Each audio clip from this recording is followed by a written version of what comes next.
It's time once again for our weekly trip to the new zoo. And Neil Anderson joins us live from Swamico with more. Hi, Neil.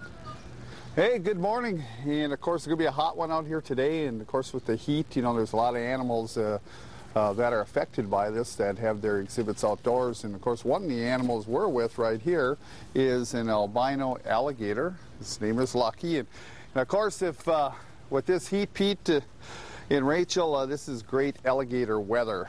And you know, if you want to come out for a swim, Pete, I've got a little float in there for you with the alligator. And, hey, you'll be good to go. You can cool off when you come and visit the zoo and everything. Yeah. But you know, cold-blooded animals, they've got to get their heat from you know, their surroundings. And of course, one of the things that we've been dealing with, and we will deal with the rest of the week, is with different animals and different exhibits.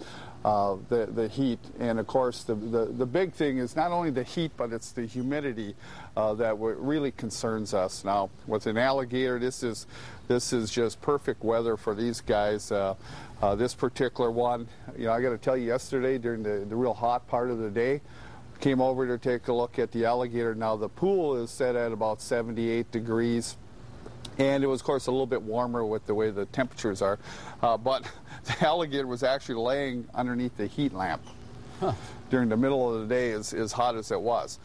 And like I say, one of the things that we also do is, you know, of course, with our cold-blooded animals is we also have to make sure that in their exhibit, though, even when it gets that hot, there are areas that they can cool down as well. Their optimal temperature is about 78 degrees.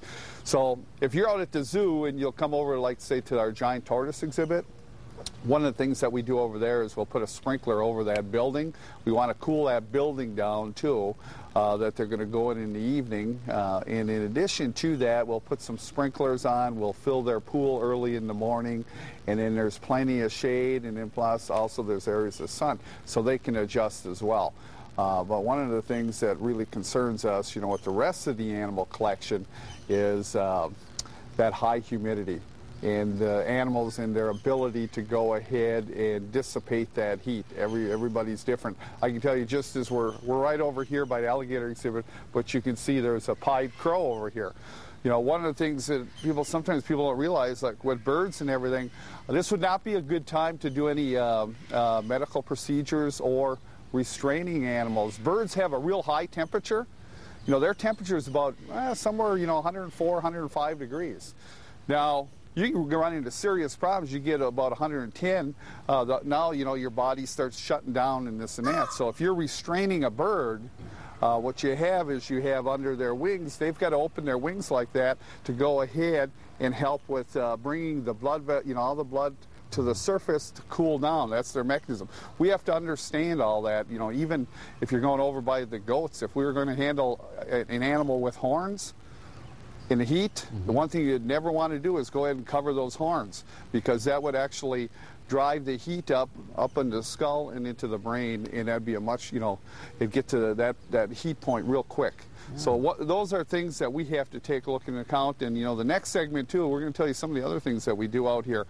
It's kind of interesting. You get a chance to come out to the zoo when it's really hot. You know, we've got the sprinklers and everything on for the visitors, but you can see how we're working with the rest of the animal collection, too, and making sure that everybody's doing well during this weather. Do you have some fish sickles for the otters? Yes, we do. We got a couple of them coming up next. Oh, good. All right. Thanks, Neil. Thanks, Neil.